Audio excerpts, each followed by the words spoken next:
Okay class, we have done with the chapter 63. Now it's the chapter 64. इसमें हमारे पास जो सबसे पहला टॉपिक है दैट इज़ मैस्टिकेशन, चूइंग जिसको हम कहते हैं, उर्दू में इसको हम कहते हैं खाना चबाना, जो हमारा खाना खाने का अमल होता है.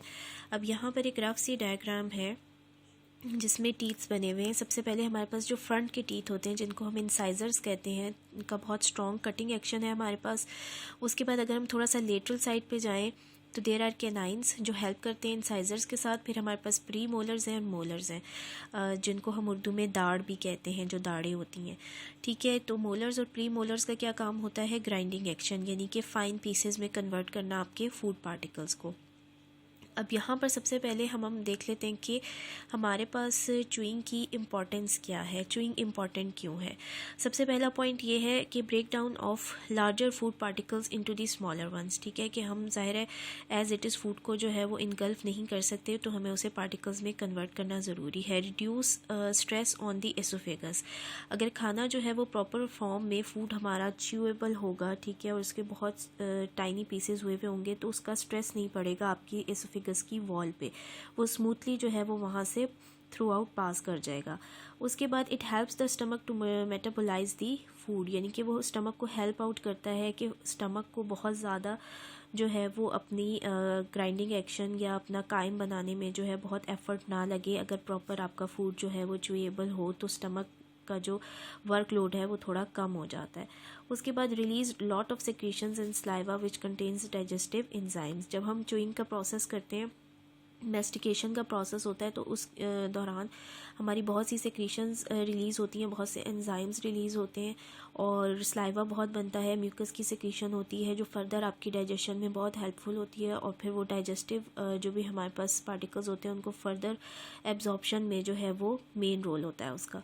उसके बाद हमारे पास है क्यूकम्बर, पोटैटोज़, एप्पल एक्सेट्रा. ये हमारे पास पीलिंग फूड्स हैं कि जो हम छिलके के साथ खाते हैं, अगर हम आसान अल्फाज में कहें तो इसके लिए हमें बहुत प्रॉपर ग्राइंडिंग चाहिए होती है. जब तक अगर ये फाइन पार्टिकल्स में ना हो तो ये डाइजेस्टिबल फॉर्म में नहीं होते. तो ये इस तरह से ही इसी फॉर्म में रहते हैं जब तक कि आप बहुत ज़्यादा इनको टाइनी पार्टिकल्स में कन्वर्ट ना कर दें, तो फिर ये डाइजेस्टिबल होते हैं और फिर इनका यानी कि इनको इनटेक करने का फ़ायदा भी होता है. और वैसे ये आपकी हेल्थ के लिए भी अच्छे होते हैं जो पीलिंग फूड्स होते हैं. ठीक है, यहाँ पर हमने थोड़ी सी इंपॉर्टेंस देख ली कि हमारे पास मैस्टिकेशन की क्या इंपॉर्टेंस है. उसके बाद हम देख लेते हैं च्यूइंग रिफ्लेक्स. फॉर एग्जांपल, जब हम इनटेक करते हैं तो हमारा थ्रू आउट जो है वो एक मैकेनिज़्म स्टार्ट हो जाता है. खाना खाने का जो एक अमल होता है उसको हम कहते हैं च्यूइंग रिफ्लेक्स. उसमें हमारे पास जो नर्व सप्लाई है that is the 5th cranial nerve, trigeminal nerve. सबसे पहले इसमें क्या होता है कि च्यूइंग रिफ्लेक्स में हमारे पास लोअर जॉ जो है वो ड्रॉप कर जाता है आपका.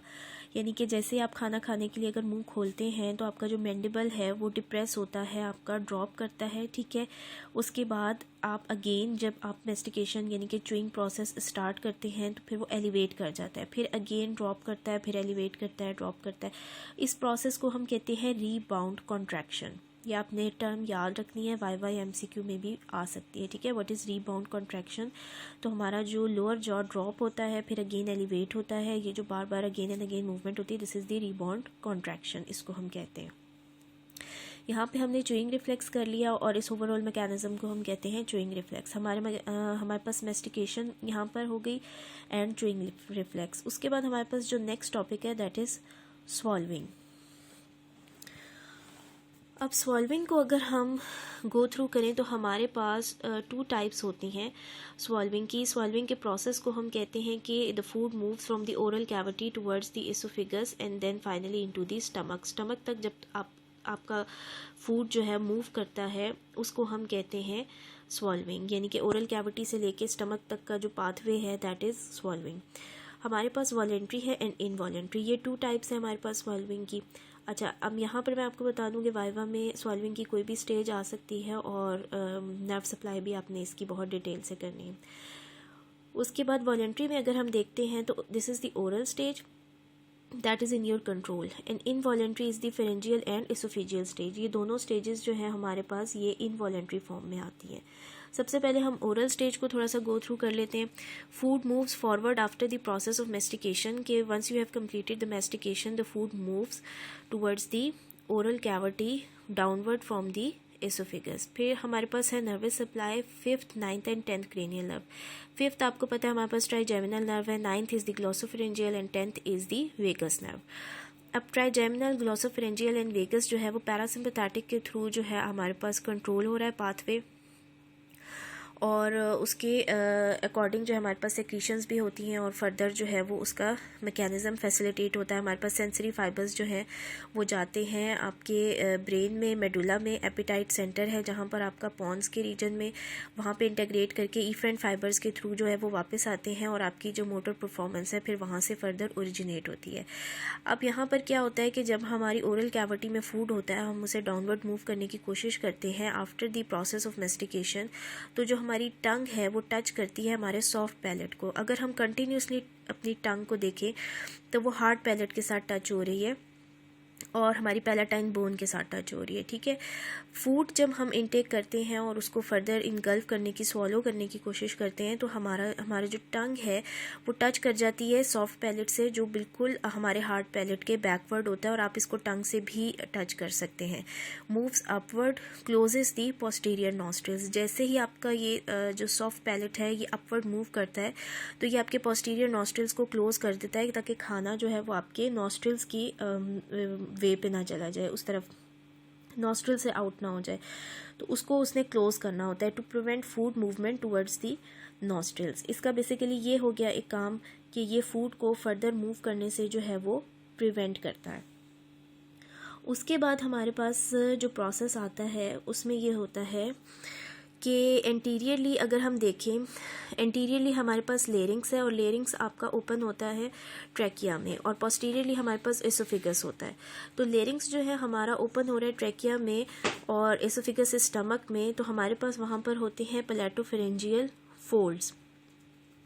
अब यहाँ से पैलेटोफेरेंजियल फोल्ड से हमारे पास जो है वो फेरेंजियल स्टेज स्टार्ट हो जाती है कि वो फोल्ड्स आपस में कॉन्ट्रैक्ट कर जाते हैं, और जो हमारा लेरिंग्स है वो मूव कर जाता है अपवर्ड मूव करने से कॉन्स्ट्रिक्ट करता है और आपके वोकल कॉर्ड्स को क्लोज कर देता है।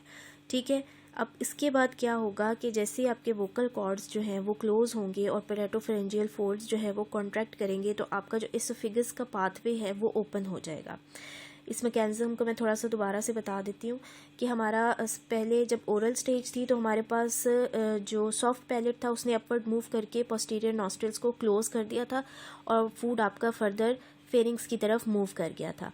अब जैसे ही फूड थोड़ा सा फॉरवर्ड मूव किया, हमारे पास यहाँ पर पैलेटोफेरेंजियल फोल्ड्स थे, उन्होंने कॉन्ट्रैक्ट किया, लेरिंग्स ने अपवर्ड मूव करके कॉन्स्ट्रिक्ट किया और आपके वोकल कॉर्ड्स को जो है वो क्लोज कर दिया। इसके क्लोजर से ये हुआ कि हमारे पास फूड की एंट्री ओपन हो गई एसोफेगस के लेवल पे। एसोफेगस आपका डायलेट कर गया और जो आपका दूसरा एयरवे का पाथवे था वो क्लोज हो गया। उसके बाद यहाँ पर लिखा हुआ है कि palatopharyngeal folds make a slit like opening, एक स्लिट लाइक ओपनिंग बना देते हैं आपकी, जो कि ओपन होती है एसोफेगस में। और ये इसलिए है कि एक तो खाना इसमें ये बेसिकली बात है कि आपका जो फूड है वो टूवर्ड्स दी ट्रैकिया ना चला जाए, तो एस्पायरेशन हो जाएगी, यानी कि फूड पार्टिकल आपका लंग्स में जा सकता है और आपका सांस भी रुक सकता है। एक तो ये प्रिवेंशन है। दूसरी इसमें ये है कि आपकी कंटिन्यूस जो है वो एयर जो है वो इनसाइड, यानी कि आप एक रेस्पायरेशन का प्रोसेस जो है वो हमारा कंटिन्यूस हो रहा है। उस प्रोसेस में जो है वो कुछ देर के लिए हमारा वो रेस्पायरेशन का प्रोसेस जो है कुछ सेकंड्स के लिए वो स्टॉप कर जाता है, जब तक कि आप फूड को स्वॉलो ना कर लें। ये आप खुद भी एक्सपीरियंस करके देखिएगा कि जब आप खाना खाते हैं और आप स्वॉलो करते हैं तो उस टाइम पे आप सांस नहीं ले रहे होते। ठीक है, तो वो हमारा रेस्पायरेशन का प्रोसेस कुछ टाइम के लिए जो है वो रुक जाता है और फूड फॉरवर्ड मूव करते हैं, और उसके बाद सारी चीज़ें जो हैं दोबारा से अपनी जगह पर वापस आ जाती हैं। बाकी हम नेक्स्ट पार्ट में करते हैं।